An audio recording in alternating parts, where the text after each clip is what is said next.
Hey there and welcome back. In this video about the Apprentice S15E ready to fly airplane.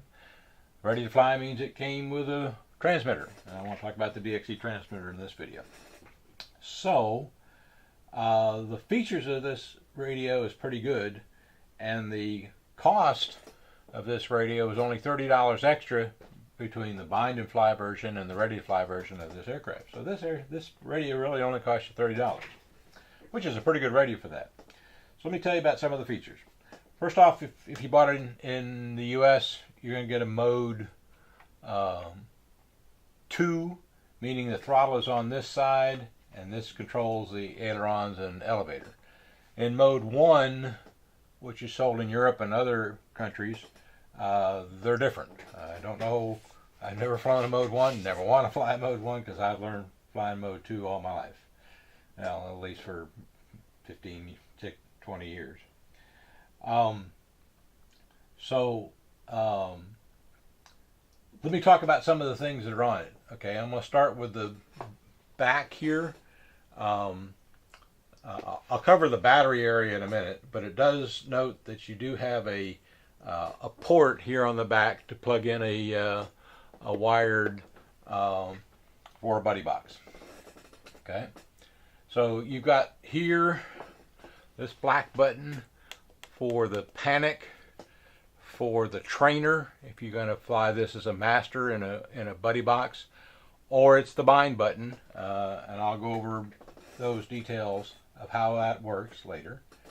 This is your 3-position switch, okay, and it says flight mode on it.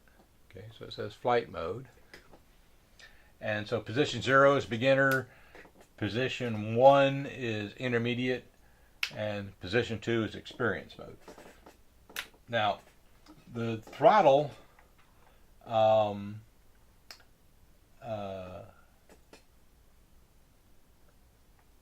interesting. I never noticed that before. Throttle has a little stop right there. That's probably the 25% range. Okay, so the throttle. And these sticks, both sticks can be adjusted in the terms of the length, or you can add extra pieces of length so that the stick is longer. I prefer them just as they are.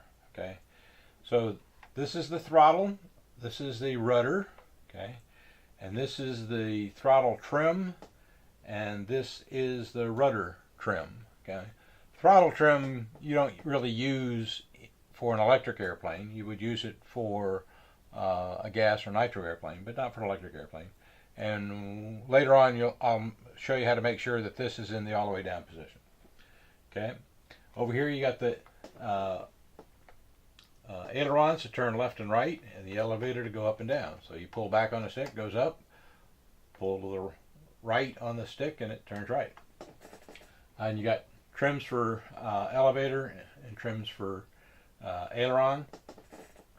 Don't be confused that this says elevator pitch. Okay, it's just elevator and pitch are the same thing. Aileron and roll is the same thing. Okay, rudder and yaw is the same thing. There's a set of lights back here. When you turn it on, I don't have any batteries in it yet. You'll see that light come on and off. That'll be explained later. The other thing here is a place to put a neck strap. Okay, I always recommend a neck strap. So you can get this neck strap for as little as $3.95, and you can adjust the length. It is a JR, but it's an old one. They have newer ones out now, so they're selling these. Obviously, selling these cheaper. And I always recommend that you put a neck strap at a minimum so that when it's comfortable around your neck and you can hold like this, if you let go, guess what? It's still there. It's not, you're not diving on the ground to go find it. I know people may not like a neck strap, but it's going to save your airplane sometime if your hands get sweaty and you're nervous, or it just slips out of your hand. Guess what? It's still around your neck. I actually use a flight pad, and I'll show you that in a future video. It's like a neck strap. It's around my neck, but it actually is a platform that holds it steadier than the neck strap. So next we have a high and low rate. Okay, I'll explain rates in more detail in future videos, but basically the rate is if this is the elevator. Okay, so if you pull back on the elevator stick, this goes up, and the maximum it'll go up is 100%, about like that. So if you want, that's sometimes too much. Okay, so the dual rate switch limits how far this will travel, and so if you have it in the high rate, which is the up position, it'll go to 100%. You put it in the low position, instead of going to 100%, it'll only go to 70%. So it's just controlling the maximum throw of any of the control surfaces, in this case the elevator. So for this particular radio, you either get 70 or 100. Computerized radios, you can adjust the rate, and you can have multiple rates. This only has 2 rates. You can have up to 5 rates in other radios. Okay, so and the last switch here is a throttle cut switch. Extremely important to know this throttle cut switch and have your finger on it. As I fly, my finger's usually on this, because if you're going to taxi in or taxi out, you set the airplane on the ground with this engaged. Okay, disarmed, armed. So back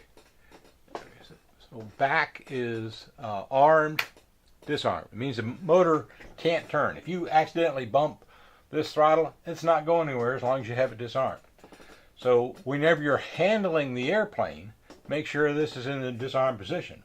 Only put it to the arm position when you're ready to start taxiing out and taking off. Extremely important. Okay, so those are the switches. Now, the DXe radio you can buy for $60. When you buy the one for $60, which this is, and I've done other videos about this radio in the Electric Micro series, look at my playlist, and you'll find one about the DXe radio. And the one you buy has more switches. Note that there's switches over here that are not on this one.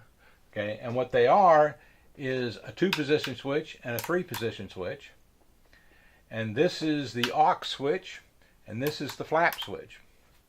And you still have the high and low rates here, and the arm motor throttle arm. But you also have another interesting thing here, which is a wireless trainer bind.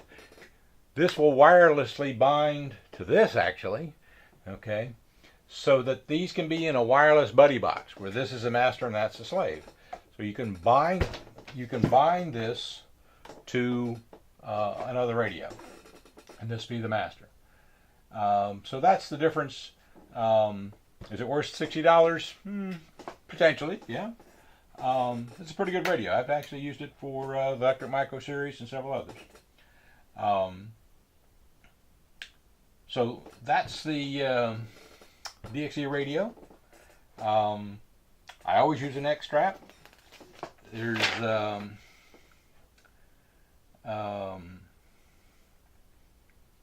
there is one important feature here that this has, and I think all of them have. There's a low battery alarm, and I'll show you how the low battery alarm works in a later video. Let's see. Okay, so I think that's it for the features. Stay tuned for the next video where I'll go in more detail about the battery for it. Thank you for watching.